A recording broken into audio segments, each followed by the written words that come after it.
Hello everyone အားလုံးပဲမင်္ဂလာပါ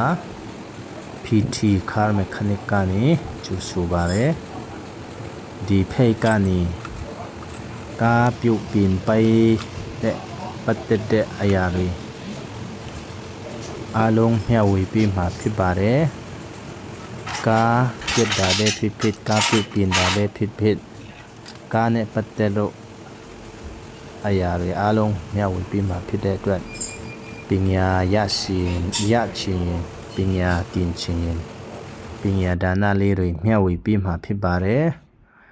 အဲဒါကြောင့်ဒီ PT Car Mechanic ကို like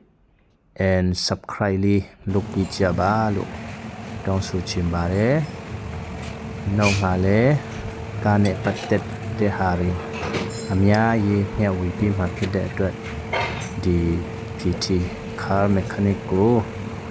subscribe ဖို့မမိကြနဲ့တော့ဒီထက်ပိုပြီးကောင်းတဲ့ဗီဒီယိုလေးတွေတင်ပေးမှာဖြစ်တဲ့အတွက်ပညာရရှိချင်ရင် subscribe လေးလုပ်ပေးလို့ရပါတယ်ကျေးဇူးတူအားလုံးကိုကျေးဇူးတင်ပါတယ် bye bye